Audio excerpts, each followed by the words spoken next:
Welcome to the Virtual Memories Show. I'm your host, Gil Roth, and we're here to preserve and promote culture in this benighted age, one weekly conversation at a time. You can subscribe to the Virtual Memories Show through iTunes or by plugging our RSS feed into your favorite podcatcher. You can find the RSS feed on our websites, vmspod.com or chimeraobscura.com/vm. We're also on Twitter and Instagram at vmspod, at virtualmemoriespodcast.tumblr.com, and on Spotify, YouTube, and TuneIn.com by searching for Virtual Memories Show. And visit patreon.com/vmspod or paypal.me/vmspod to make a one-time or recurring donation and help me continue to produce smart conversation about books, art, comics, and culture every week at the Virtual Memories Show. I'm doing okay. Staying busy with work, getting used to downshifting to 2 podcast episodes a week, and keeping up with my running schedule, although I had to take a couple of days off from that after a little tune-up yesterday at my podiatrist's office. That whole thing was a little weird. I kept my mask on the whole time, but I also wore my sunglasses throughout, figuring that might give me a little extra protection, which I realized afterwards made me look a little strange throughout. But anyway, new world. While I was waiting, I checked my phone and got an email from a big conference and exhibition that's supposed to be held in Italy in October. It's for the industry that I work for, and they have not canceled yet, although they did cancel their North American show. They postponed it from the spring to September and then canceled it a couple of weeks ago. But this email was asking me if I would record a video keynote for their digital content related to the show, not because they're canceling the show and going virtual, but because they don't think the in-show theaters they usually set up are feasible given social distancing guidelines at the show that they still plan to hold in Italy in October. So they're not going to hold the actual theaters, but they do expect thousands of people to fly in from all over the world, take mass transit or group cabs, and stand in line to get into the convention center so that exhibitors and attendees can meet and keep at least 6 feet of distance between them while having conversations that we now understand we could all have via Zoom. So the podiatrist wondered why I was laughing when she entered the room. Anyway, let's get to the show. Author and publisher Bill Campbell joins us this time around. Bill runs Rosarium Publishing, a company specializing in speculative fiction, comics, and a touch of crime fiction, all with a multicultural flair, as its website puts it. Bill founded the press in 2013, and we've met a few times over the years at ReaderCon, Small Press Expo, Cartoon Crossroads Columbus, and shows like that. Again, both prose and comics. And since we're just a week or so from ReaderCon, when we would have been able to get together again, I figured Bill and I should get together virtually instead. Now, as caveats go, the gain on his mic is a little high, but hey, that's better than too low. Now here's Bill's bio from the Rosarium Publishing website. Bill Campbell is the author of Sunshine Patriots, My Booty Novel, and the anti-racism satire Coontown Killing Caper. Along with Edward Austin Hall, he co-edited the groundbreaking anthology Mothership, Tales from Afrofuturism and Beyond. He also co-edited Stories for Chip, a tribute to Samuel R. Delany, with Nisi Shawl. Future Fiction, New Dimensions in International Science Fiction and Fantasy with Francesco Verso, and APB, Artists Against Police Brutality with Jason Rodriguez and John Jennings. His Afrofuturist spaceploitation graphic novel, Bad Mothers, with David Brame and Damian Duffy, was released in 2019. His historical graphic novel with Bijan Kodabande, The Day the Klan Came to Town, will be released by PM Press in 2021. He lives in Washington, D.C., where he spends his time with his family and helms Rosarium Publishing. And there'll be links to all those titles in the show notes page for this episode.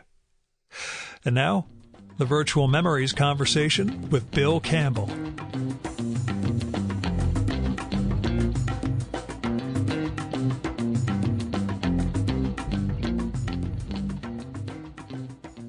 Where did Rosarium begin for you? Where did it begin? Yeah. Well, that's an interesting question. Basically, I was self-publishing because I couldn't find a publisher. And during the touring for my third novel, Coontown Killing Caper, something interesting happened in that it was being picked up by academia. So my first book, Sunshine Patriot, somebody wrote part of their PhD dissertation on the book. And then when Coontown came out, as I said, it was starting to be taught in different universities. So it was weird selling books out of your trunk and then going to give a talk at some college or something about your book. And and you're sitting there going well, this is bizarre that I'm not good enough for a publisher, but I'm good enough for academia. That doesn't make any kind of sense whatsoever.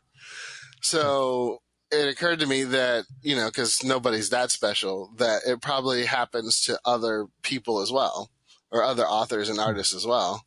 And also, while I was doing a bunch of, I was doing all kinds of things for Coontown, like farmers markets, comic book conventions, just any place that you can figure out. I did something like 52 different events that year, 2012.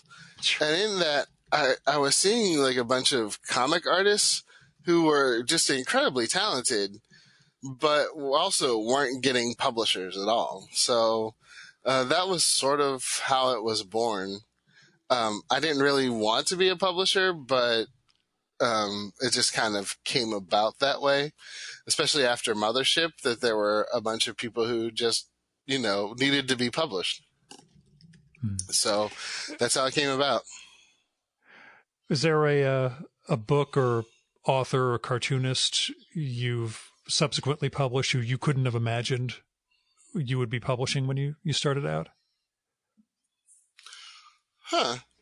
Is there someone you're like, holy crap, I cannot believe I'm actually publishing a book by this person? Well, I mean, a bunch of the books that I have published that, I thought were so good that I thought that, that they should be published by larger publishers. It didn't make any kind of sense to me in that sense. But as far as hero worship or anything like that, since now that I use the word hero, I'm not going to name any names. It's the last thing I need. Oh, I'm your hero. A bunch of people in that sense have appeared in some of our anthologies where you're just like, whoa, Mothership in and of itself, when you look at the table of contents for that, that's just utterly bizarre because Edward Austin Hall and I, nobody knew who we were, and we just came out with this anthology, and the names on there, it was just kind of mind-boggling because they didn't know who we were. Yeah. I was I think Nisi knew who I was because she read Sunshine Patriots back when it was an ARC, but that was 2004, and, Mothership came out in 2013. Which, again, is pretty early in Rosarium's life. What was the first one? Mothership is the very Mothership. Yeah. Oh shit. Okay. Yeah, I wasn't sure with the publication history if that was the breakthrough, either breakthrough or the origin. So tell me about Afrofuturism. What was that? Yeah. Tell me about Afrofuturism. The theme of Mothership and how it's played through your writing, your career, and publishing. Let me think about this. Now, that was a hard one, too. I ask insanely broad questions. I know. Yeah, I know. It's just whoa. Let me see here. I don't really get into the definitions of... Well, okay, so first of all, it's just a really hard thing to pin down for me because that's not all we do.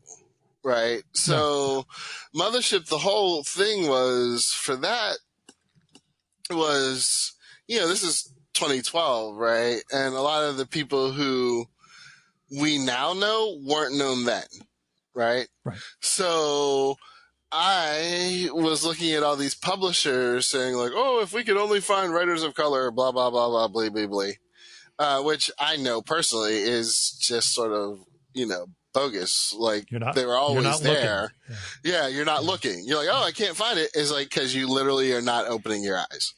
You didn't even accidentally open your eyes. So I was just, because, social media was what it was. I'm looking at all these authors from around the world, just hundreds and hundreds of them. And, mainstream publishing at the time was like, we can't find them. And I'm like, they're literally right here. So that was basically how Mothership was born. It was that, all these brown folks or authors of color were simply being ignored.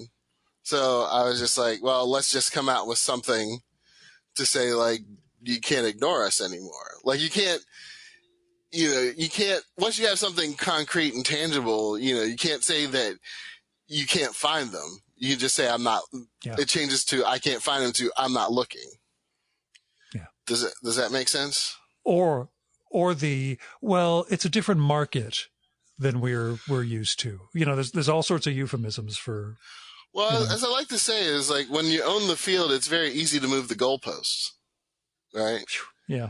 So you can come up with any kind of excuse that you want, Sure. and therefore, like since I don't own the field, I don't have to pay attention to whatever they're saying. Because I know you're just going to, if you don't want a person, you're just going to come up with an excuse to not have that person. So, like, I can't sit there and attack each excuse, because you'll just come up with another one. But at least this way, what was that? Yeah. I was just saying, it's just the end result. Right. So for me, something like Mothership and Rosarium is for the people who want it. You know what I mean? Or the people who need it. People who sit there and go like, oh, we never see our stories. And you go, well, here's 200 of them right here,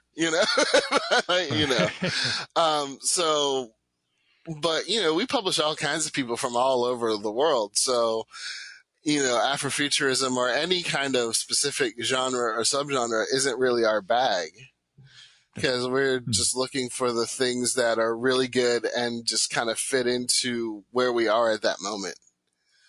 If that makes sense. I'm with you. It's, do you find it's tough to identify sort of a editorial angle, or I hate to say mission statement, but, I know it's broader than simply, bringing diverse voices out, but, do you have a sort of... Well, for us, it was, what was the joke?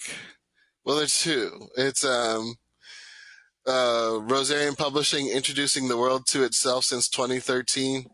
And then, sometimes I'll just say, like, whoever you are, you're in Rosarium. So, like, as I say, like, diversity isn't a thing to me.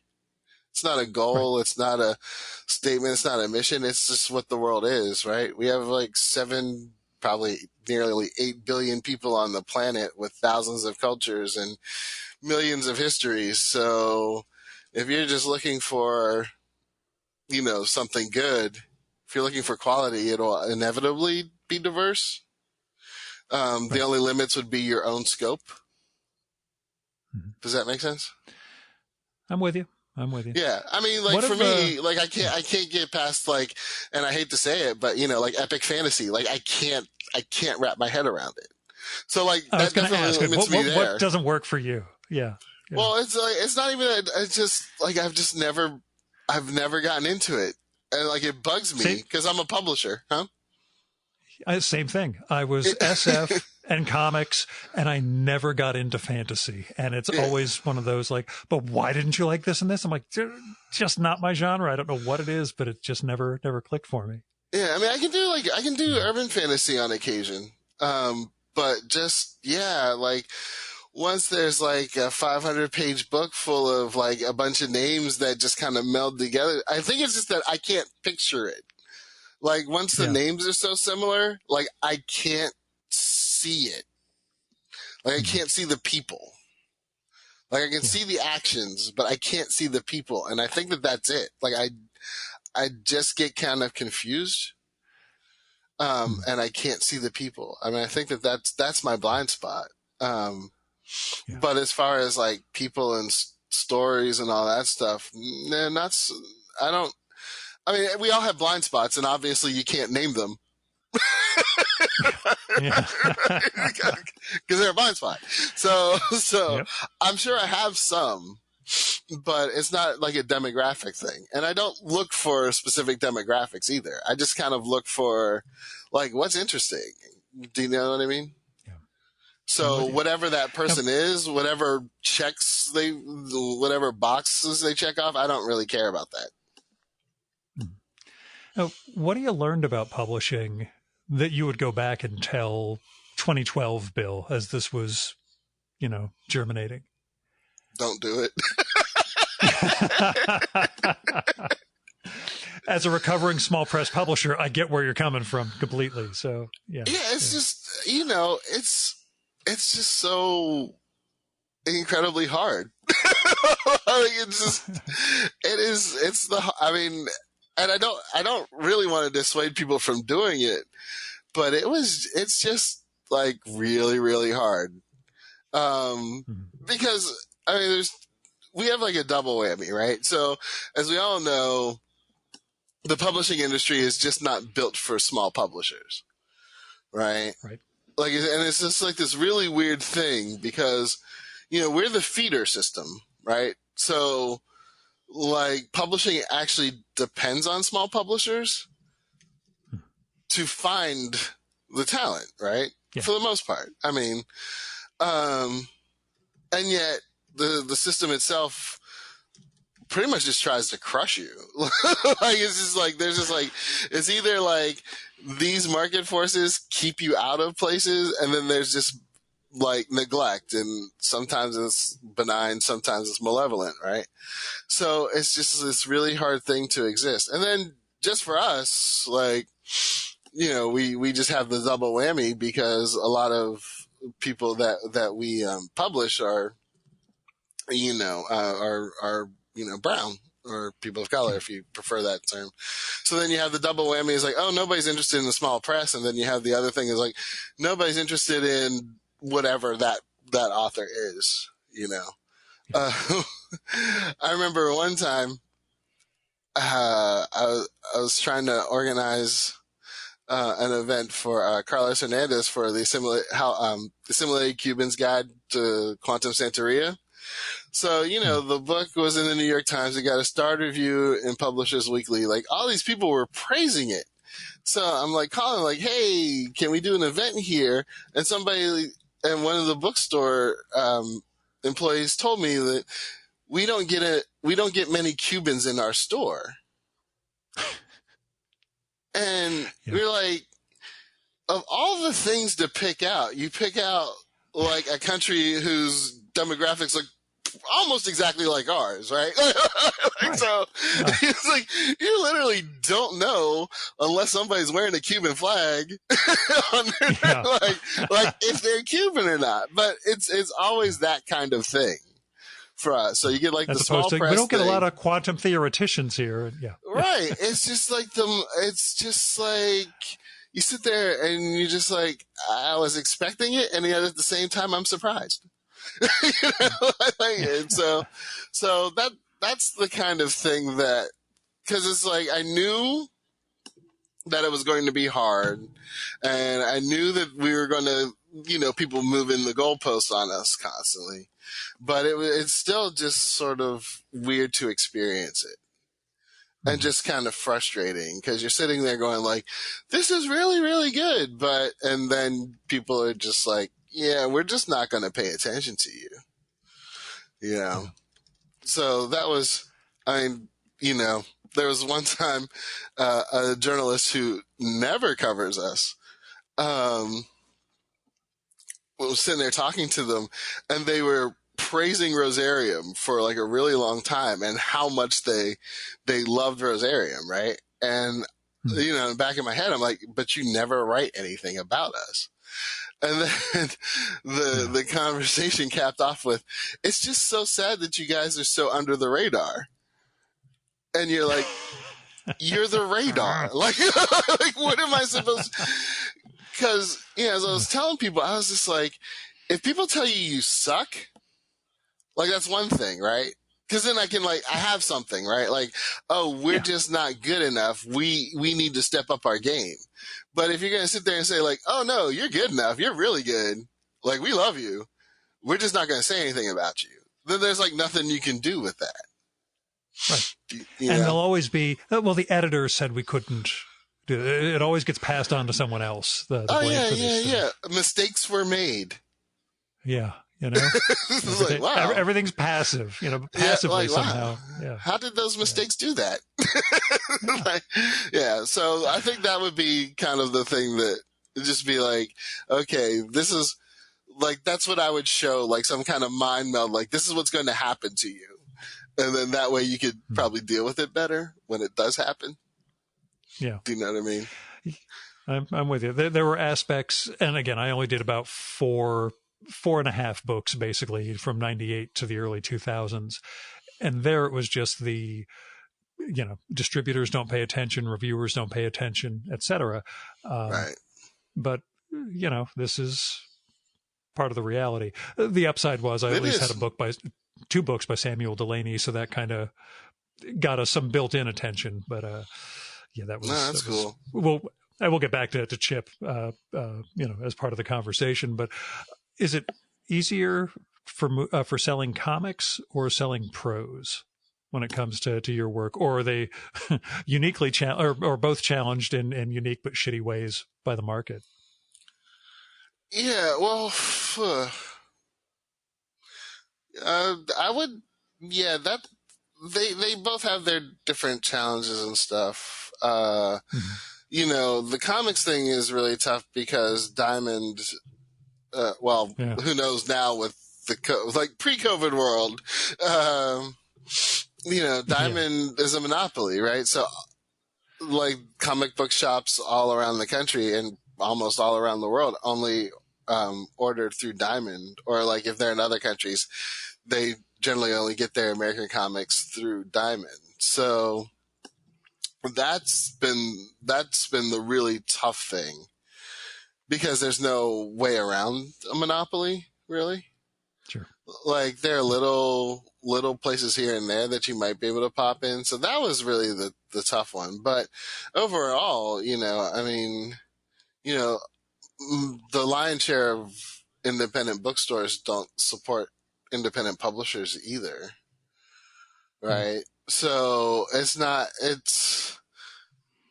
they're different and yet sort of the same, and the same result, right? Which is always why when the independent bookstores get on that whole buy independence thing or support independence, like I just kind of have to walk away from the internet for a day, just so I don't like go off and like next thing I know, like they're like Twitter threads and everybody's marking, because you're sitting there going like, but you guys don't. Like, I would be cool if you know, didn't say that. Because you're totally putting up like this fake kind of front here where you're saying support independence. I'm like, yeah, why don't you pick up some independent publishers? What? Huh? I'm sorry, I can't hear you. I can't see you. You know, so yeah, so they all have their different challenges. I think the thing that I find very interesting is that that the industry treats you one way, but like on the streets or in public, like it's a completely different reception. So people are very interested in what we do and very excited about what they do, like when they see it, you know, but the industry, not so much necessarily.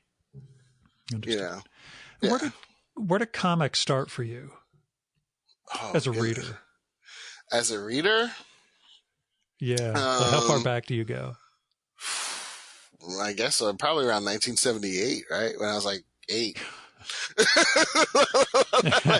like, I think I bought comics a little bit then, but then I kind of shifted more into playing cards. And then when I was, not much older than that, um, my aunt was dating this Vietnam vet who was on disability because he got shot to hell in Vietnam. And basically, what he did all day was like read comics. So, so, Hey, so I'm he, fine with that.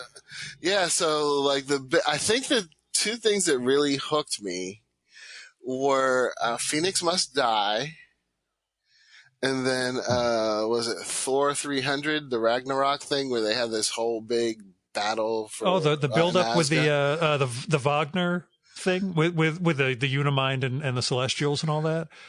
I think so. Or I we, can't remember. It was just like this really yeah, huge battle of like everybody. I was just like battling everything. And I was just yeah. like, whoa, this is really cool. So then that's when I started trying to draw them. And I went to the Art Institute of Pittsburgh. They had a little like teen tween program on Saturdays. Mm-hmm.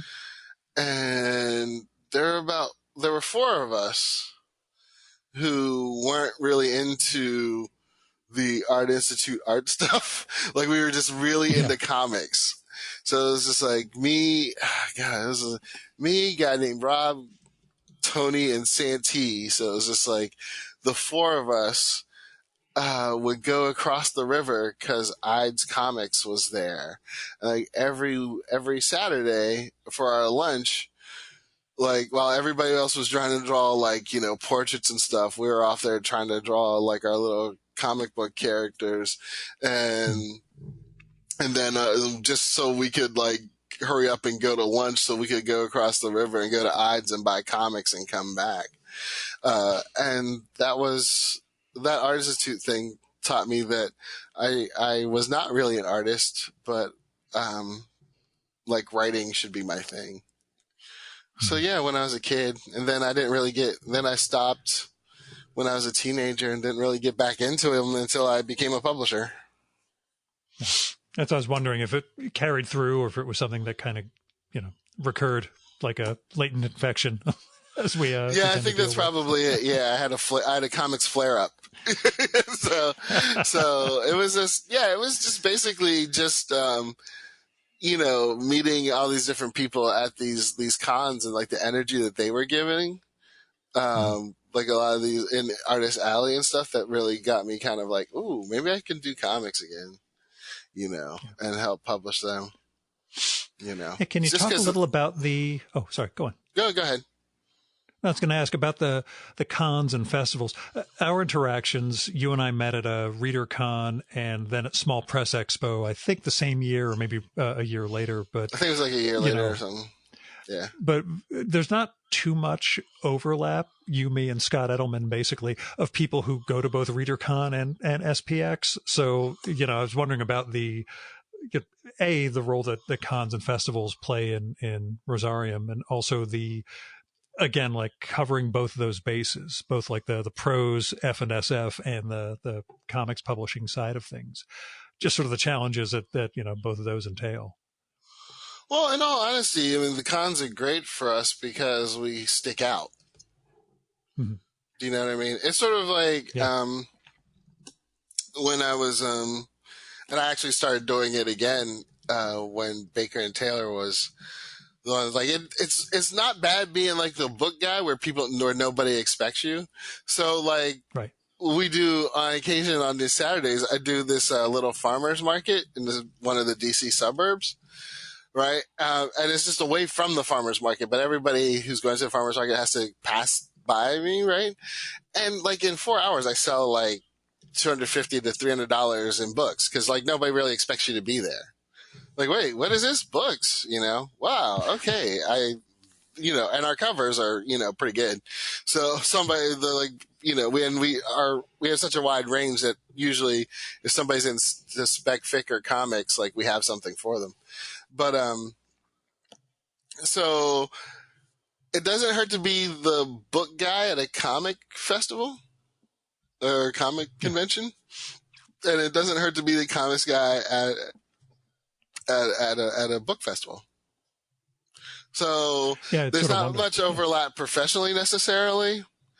Like there aren't that many prose writers who do comics and vice versa. I mean, there are some, there are a handful, but when you're in those spaces, because we have both, like it just works. Does that make sense? Yeah, that's sort of what I was wondering. Just that, let's say, genre fluid as opposed to gender fluid, where you can work in both different literary genres as well as different forms completely like this. So, that's again, seeing you at SPX is one of those things of, oh, well, that makes sense. Although I wasn't expecting to see Bill here. That's kind of neat to be able to do that and stand out like this. Yeah, it's kind of fun. Like, we do a bunch of the Black Comic Book Festivals, etc., where those are really easy for us because we don't have to explain anything. But and then we do a bunch. Well, not a bunch, but we do independent comic stuff. Like I go to TCAF every year, the Toronto Comics Arts Festival. But I've gone to a few of the CXCs. Last year was the first time I did SPX.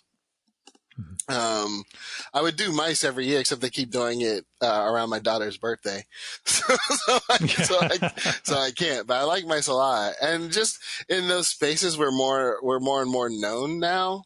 So like when we first start out, I have to explain stuff to people, right? Like, blah, blah, blah, diversity, blah, blah, blah, multiculturalism, blah, blah, blah, we're really good, blah, blah, blah, these people are in our stuff. Oh, that's interesting. But now, even in like the SBXs and stuff, people are like, oh, Rosarium, I have this and that and the other thing. So it's just gotten a lot easier. But also in the independent comics spaces, I think you have a lot more readers than you would at, say, a lot of the more media-driven comic cons. And that's the same with So especially because a lot of these mainstream comic cons just keep moving away from comics, right? But like we would probably do well on a bunch of them just because there'd be so many people there. But it's still it's easy to get lost though for everyone else to just kind of glaze over. But yeah, TCAF is the show that I'm missing the most this year. My wife and I love going up to Toronto for TCAF every year, and that was the cancellation that kind of hurt. It's like, oh God, we always had such a good time up in Toronto, but yeah, I love TCAF. I love them to death because like it was an interesting thing because TCAF was like we didn't have to explain anything, and it's just been really Chris Butcher has just been really supportive and just like caught on instantly of what we were doing. And that was kind of a fascinating thing with them. I mean, the first year I went up there, they had me working. I did like three, I think I did three or four like panels that year while still tabling. It was just like, wait, okay guys, hold on. That's the one lesson you have to learn about TCAF is don't volunteer for panels or you'll get press ganged into it. Yeah. Hey, that's fair. I love the vibe. Like I just really like it. And we did I did the Word Balloon Academy one year. Oh, yeah. And it was just really fascinating because even years later, people will like walk up to you and like would walk up to me and like thank me for that panel. And you're just like, wow, that's crazy. I've never seen, because it was like such inside baseball stuff. Because basically they had three different tiers of independent publishers and like what they wanted. And like people just ate that up. It was a very interesting space. I just really like TCAF a lot. Anyway. Now, do you find you have an audience of, not that they will buy anything Rosarium, but, people who are waiting to see what you're putting out next year or, basically Rosarium groupies, I guess, are there people who like really get it and are sort of hanging on what you guys put out? We do. we do. We have people I mean, it's been kind of interesting. Like we've had people who've supported from the get go. I mean, we even have a few who, have been around since like I started, like since Sunshine Patriots or Yeah. or Coontown. So it's very interesting.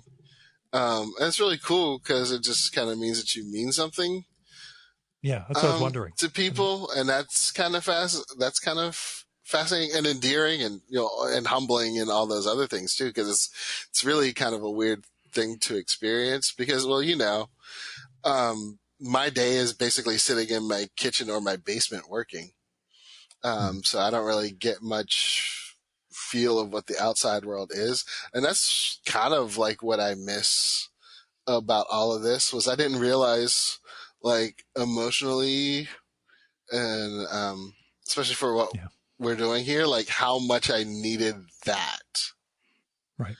Because in my There was head, I'm a, antisocial, but I guess I'm really not. It's sort of like my yeah. daughter really thought she hated school until this year. Like and now she's just like, when can I go back? And it's like, and that's sort of me. Like, I thought I was antisocial, but clearly there are a whole bunch of people I'm used to seeing once or twice a year who I actually just need to see. And there's a certain sort of feedback you get, from people who have been following for a while. And like, you just Yeah. kind of need that because the rest of it, you know, um, it's like you love discovering new artists, you love putting books out in the world, and even love the editing part. It's just like the rest of it that's really hard. Just that whole impersonal kind of like, we're stepping on your growth, and we don't even realize we're Yeah. doing it. But Yeah. we're going to keep doing it because that's just like what we do. So Yeah. just being out there. But like one of the funny ones was, just before all the lockdown, I went up to Michigan State University. There's an academic comics forum, Mhm. right? So, and they have a little artist alley for there. And there was a couple of people, like I couldn't sell anything to like these librarians and academics because they already had it. Nice. Yeah, I mean, it That's was got to be great, kind of a but good at the same feeling.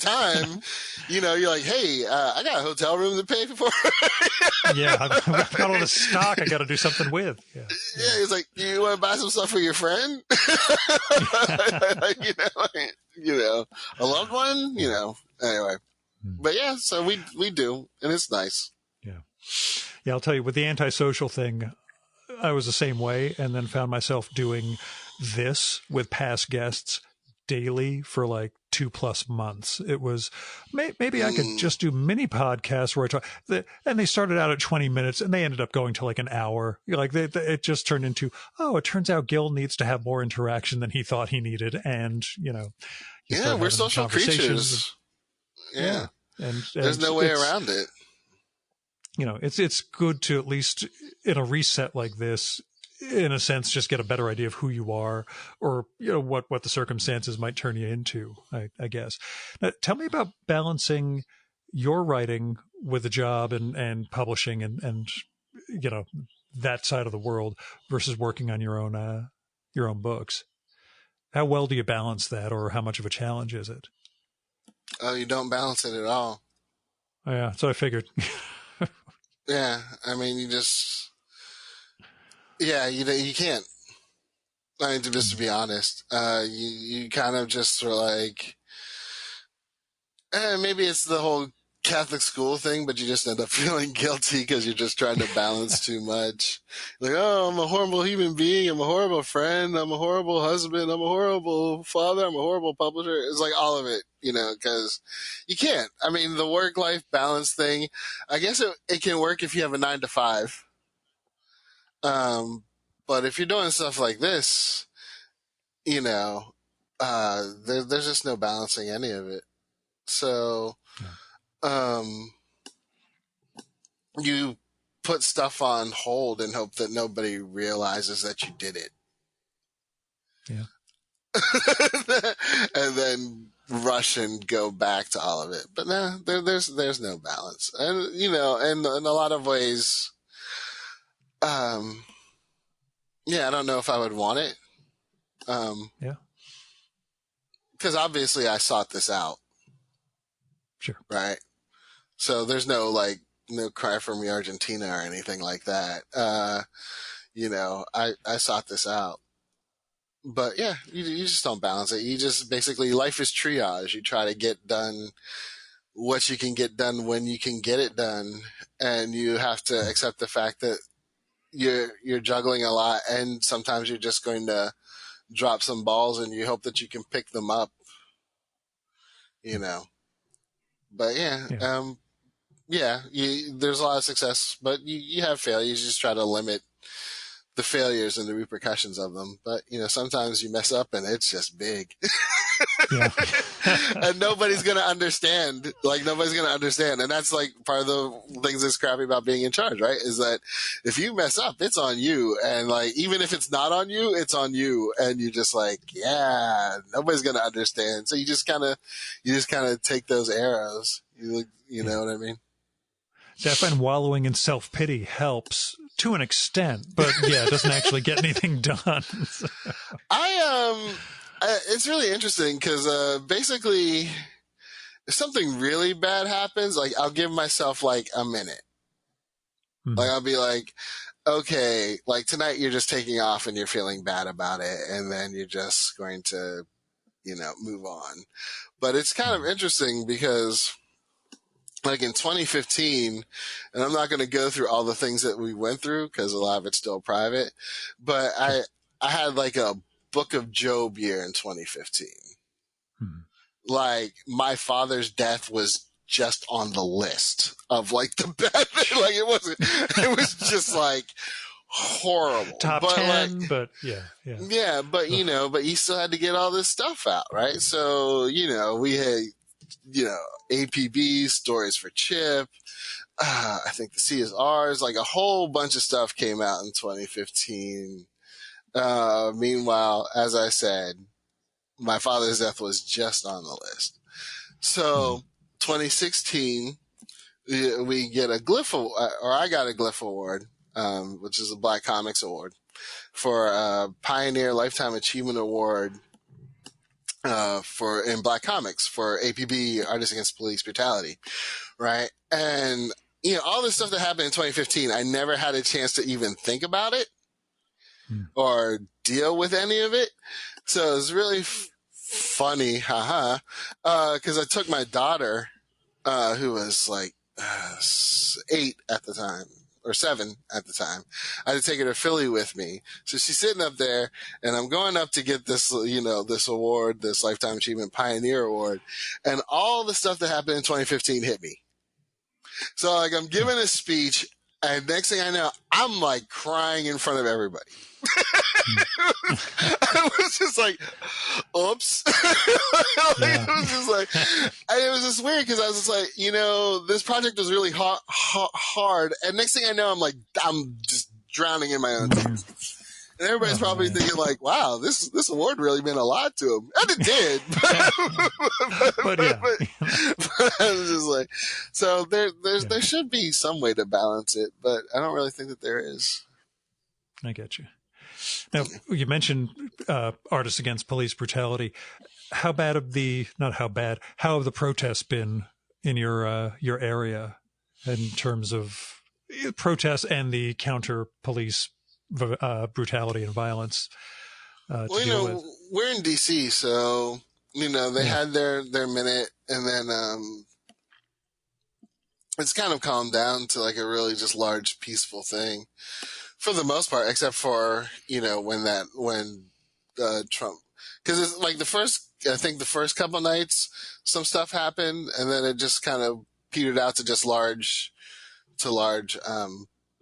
demonstrations. And then when Trump decided to do that photo op, but from what I can tell so far, it's not terribly bad. Like, I haven't really seen much from DC, but I could just be missing it because I'm kind of have my nose to the grindstone with other things, But they did try to tear down Andrew Jackson's statue last night and failed, apparently.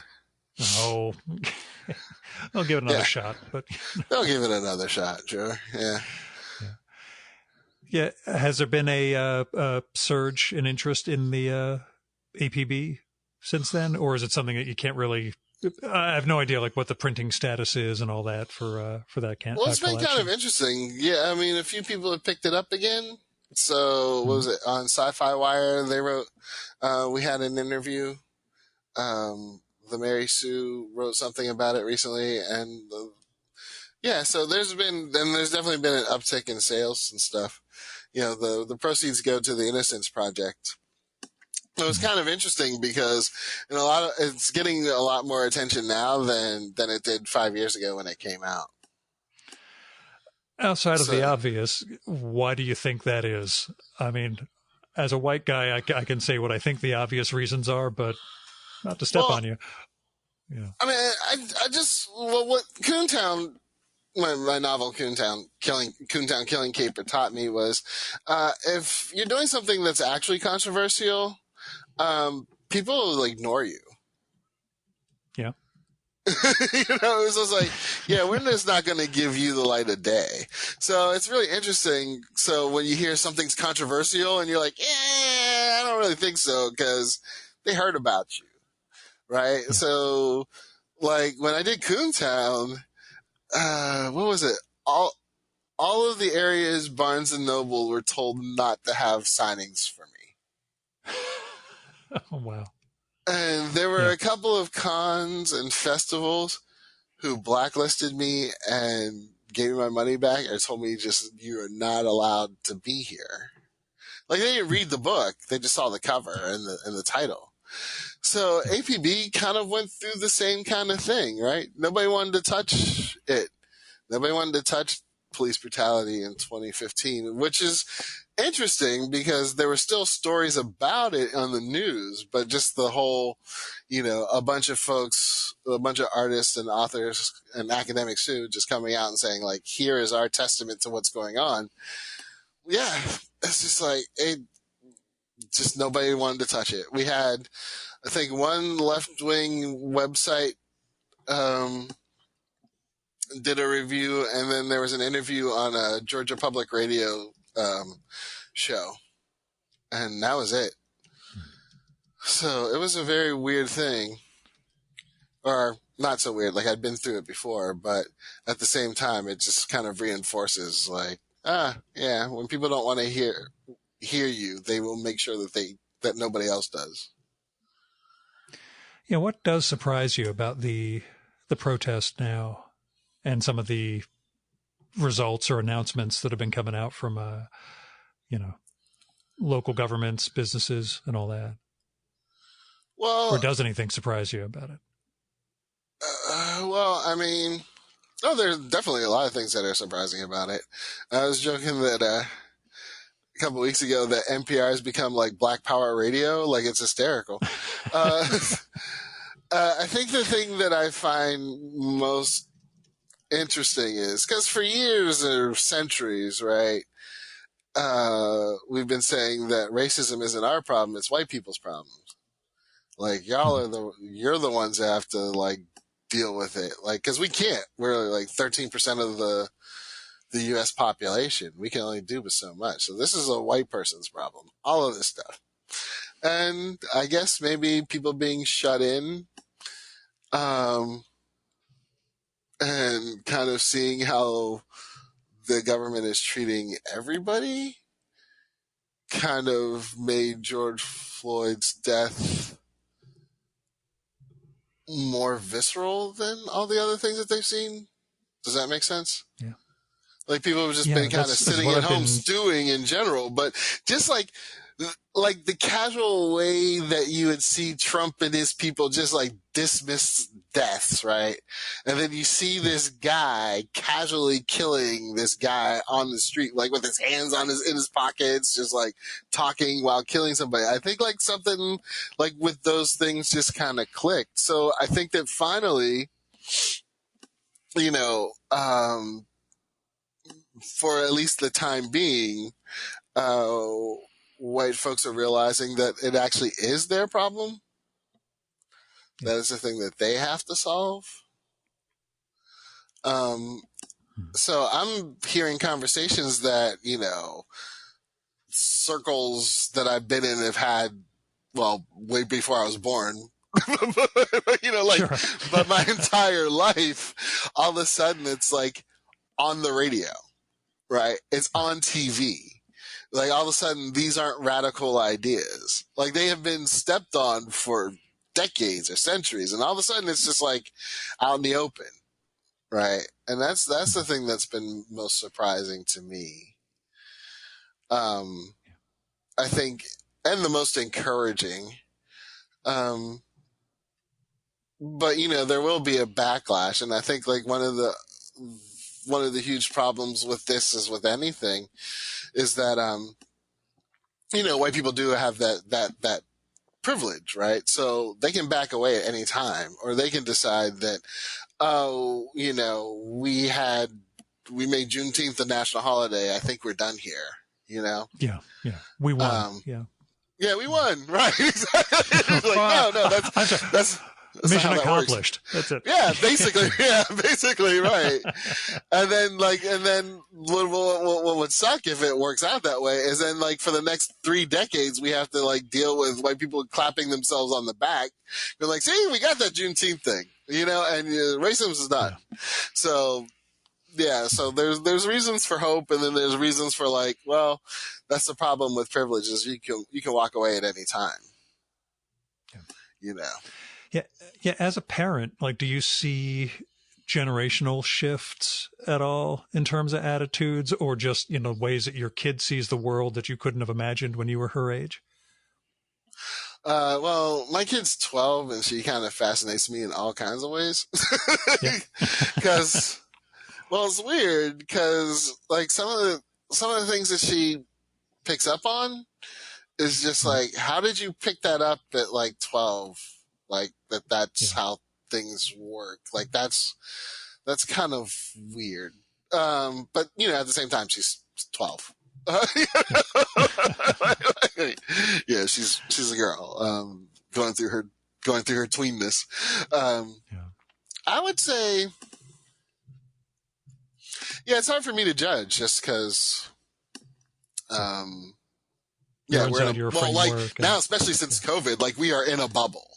And and also we're raising our kids in a majority, the most affluent majority black county in the country, and it's majority brown all in all. Like I think our county is only like 9% white,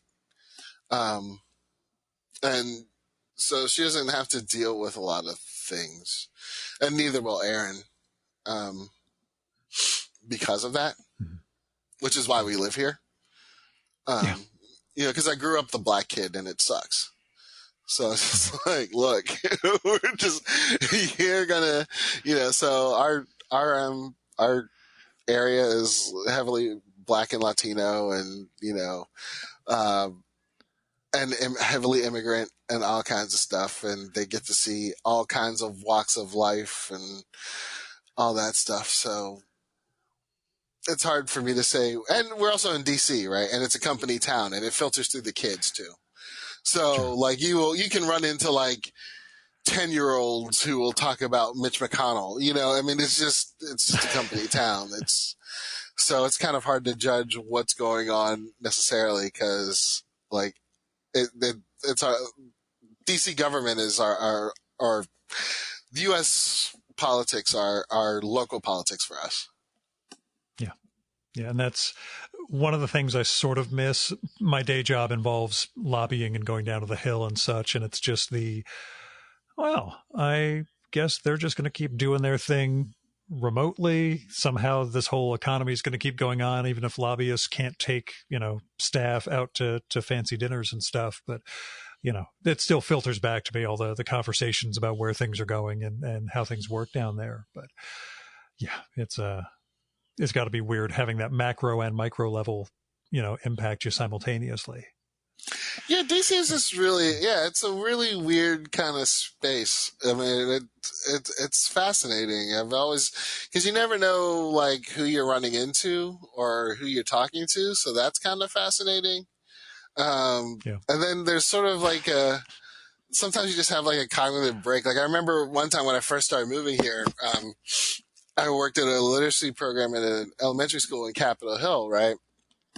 So I would drive past the Capitol every day. And there was one time where it hit me like, I was like just flipping through the TV, and on the TV show, there was like this building that I drove by every day. And I'm like, why is this on a TV show? Yeah. And I was like, oh, right, because it's the Capitol. And that actually means something. You know, right? But yeah, so it's just like it's just a really weird space and just that. And like I tell people, I once went to a kids party at a few years ago with and it was being hosted by one of Obama's economic advisors. And you're like, oh, okay, sure, why not? You know, it's just that kind of place. Like it's just a really weird place. Yeah, and I like it for that. Yeah.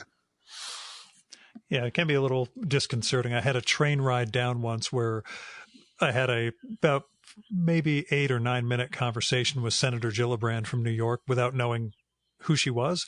I knew she was somebody.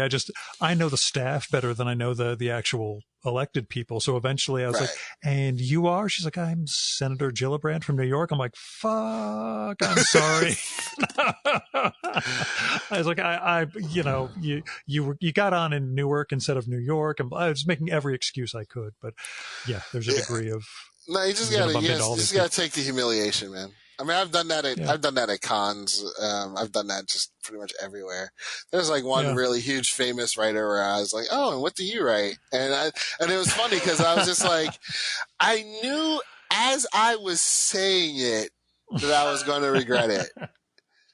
And they were like, they're very gracious. It's like, oh, just a few things. And then, of course, for the rest of the trip, like every bookstore I went to was like a row of their books. And I'm just like, oh my, all right, I'll just take that one. But, yeah, you got to eat it sometime. And a lot of times we don't know what people look like. I had an SPX story actually where a young cartoonist didn't know that the guy sitting next to her in my car was this famous older cartoonist. And she was like, so what do you do, man? And like, he just, I make comics. And eventually, like with about 3 exchanges, she finally realized she was sitting next to somebody she idolized and screamed. Like I was sitting in the front seat with a pal of mine and we're both side-eyeing because we're like, oh my God, she doesn't know. And then this piercing scream when she finally realizes who she's sitting with. So it depends on how you want to deflate the situation, but yeah, it can be a little embarrassing, I guess. Well, I mean, in a lot of ways, it's cool, right? Like I call it like the famous nobody status. You know, it's just like in very small circles, people know who you are, but like basically nobody cares and nobody gives a shit. So you can like live your life, right? So it's kind of cool. And then every once in a while, you do have I did have somebody fangirl on me once, which was like really weird. Okay, it's happened more than once, but one time, like, it was like a grown woman who like screamed, and I was just like, "That's interesting." Because we were leaving a party, and the host had to like let me out of the apartment complex. I was like, "Oh, since we were by my car, here's the thing of here's the first issue of Bad Mothers, right?" And this woman who was like with us, like, just started screaming, and I'm like, whoa, that's weird. Cool. Here, have a copy, and I'll see y'all later. And then I looked up because they friended me on Twitter, and I was like, I almost fanboyed because of like who that person was. Because nice. I had no clue. And I was like, oh my God, I can't believe this. Yeah. So it was just. But it's a cool way of living, right? I figured. You'd hate to be like Tom Cruise, where you can't like even go grocery shopping, right? Yeah, where everything is that cocoon, but right. But yeah. So tell me, upcoming Rosarium books, and you've also got your own book coming out next year, or at least last I looked, you had a novel coming out next year. I have a graphic novel coming out next year. Yeah. Yeah. That's still on schedule? Seems to be. I mean, we're not. I'm actually not publishing it, so I know. PM Press is publishing that. That one's called The Day the Klan Came to Town, which is Yeah. about a Klan rally that happened in my hometown in 1923. Mhm. And it was just a story that my brother told me, like, in Easter 2019. And, like, I'd never heard of it, even though it not only happened in my hometown, but the immigrants who were fighting the Klan killed a Klansman, like, at the doorstep of my church. And, like, nobody ever brought that up. So, like, that was Wow. sort of like, became obsessed with it. When I was actually driving back from TCAF and driving around Carnegie, which is my hometown, like, the story popped in my head, and then I had to write it. And Bijan Khorobande, he drew it and stuff, and we sold it to PM Press because it made a lot of sense to have an anarchist press do this kind of, working class Yeah. immigrant black folks solidarity kind of book, because the language back then was pretty rough. So, and I didn't want to change it. Do you know what I Yeah. mean? Like, I went, Understood. well, does the Klan have to be so mean? And you're like, yeah, it's the fucking Klan. Like, I don't want to have this conversation. So I knew with Yeah. PM, like, I wouldn't have those conversations. Nice. um, well, yeah, I mean, these things are important. Like, I mean, those kind of details are important. And, like, Yeah. people trying to whitewash that stuff pretty much is why we are where we are today. You know, Understood. it's like not wanting to offend people or make people uncomfortable just makes it more comfortable for, you know, um, the forces Yeah. of reaction. Anyway, Yeah. uh, there you go. Nice. So as far as what Rosarium's doing, we, well, obviously this year has just kind of blown up everything. Hmm. But we came out with Barry Ellingson's Tale of Truths in April. We're coming out with the second volume of Sunspot Jungle, which, I mean, do you know about Sunspot Jungle? It's No. 104 short stories from around the world, fantasy, science fiction, and horror, Hmm. um, that we came out with. It's 2 volumes. So the second volume is coming out. Well, that was sort of like, yet again, one of those like, oh, well, there isn't a lot of science fiction or, genre stuff from around the world. And so I just wanted to come out with like a really huge testament that there was. Yeah. Right. And also, Clelia Ferris, who's an Italian author, we coming out with a book of short stories from her. It called Creative Surgery. That's coming out in September. It just got a starred review from Publishers Weekly. So we're really excited about it. She's absolutely brilliant. Basically, we published the novella Creative Surgery in Future Fiction, which is an anthology we did with the Italian publisher Future Fiction, Hmm. Francesca Verso. So, yeah, and love that story so much. It's just like, man, we need to figure out a way to translate Clelia's stuff and come out with a book. And Rachel Cardasco, Yeah. translated. She does SF in translation, that site. So she translates Cool. Italian, oddly enough. Hmm. so she translated a bunch of the stories, and I'm serious. Like, Clelia is just amazing. Like, you got to check out Creative Surgery. And then Awesome. probably later on, we'll come out with Trouble the Waters, which is edited by Cherie Renee Thomas, Pan Morgan, and Troy Wiggins. So it's just sea creature stories, fantasy and Hmm. horror. So that'll probably come out a little later this year. As I said, it's been really hard Sure. trying to figure out how to navigate this, because I mean, we all Hmm. know that the industry is going to change like quite radically. I think even with just these few months, it's like, we don't know what's going to happen with libraries. I mean, you got to figure a lot of these bookstores are going to close. So it's kind of hard to figure out.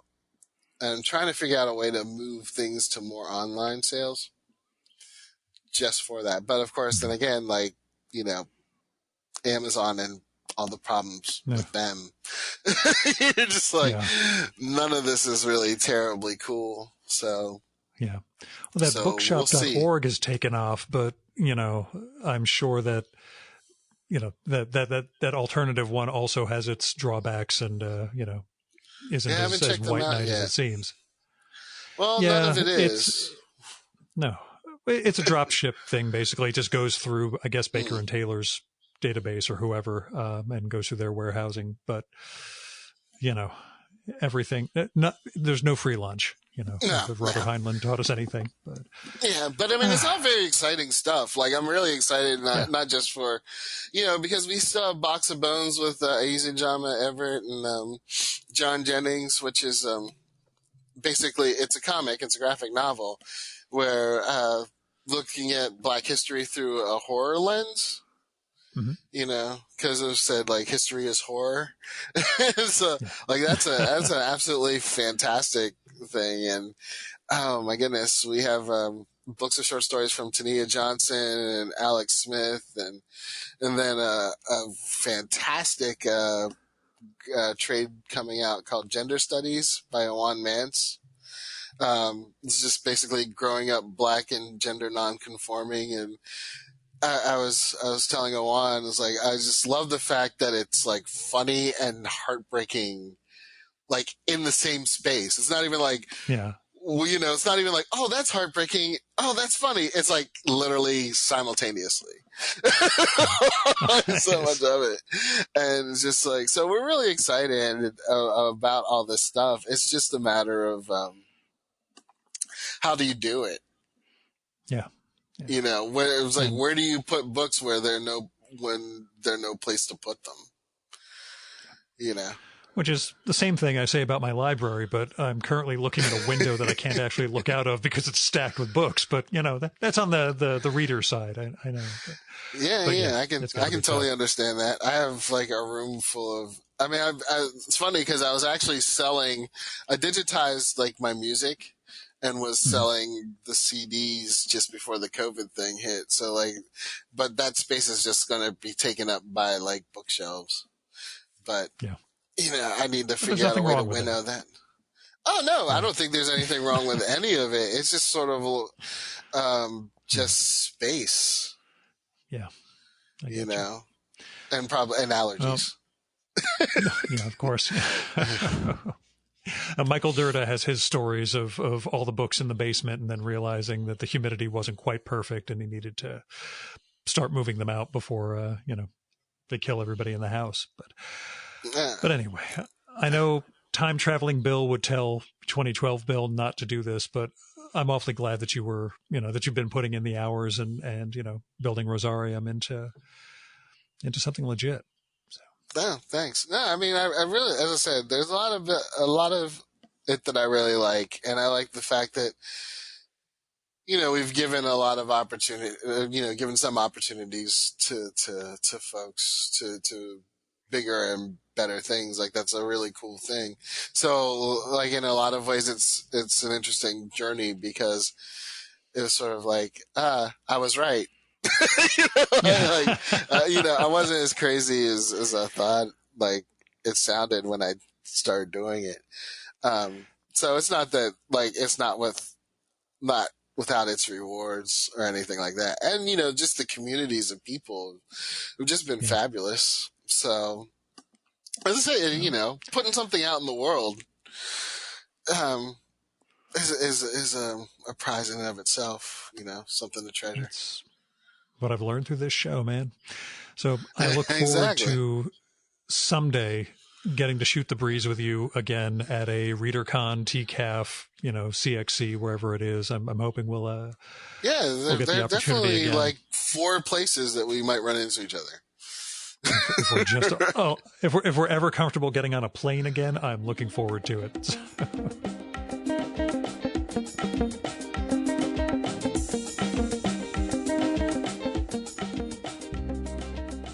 And that was Bill Campbell. Hit up Rosarium Publishing to check out all the great books and comics that he's published, including, well, it's at rosariumpublishing.com, and that's ROSARIUM rosariumpublishing.com. He's on Twitter as RosariumBill and on Instagram as Rosarium_Bill, and Rosarium spelled the same way each time. You should also keep an eye out for his own books, not from Rosarium, like next year's graphic novel, The Day the Klan Came to Town, coming from PM Press.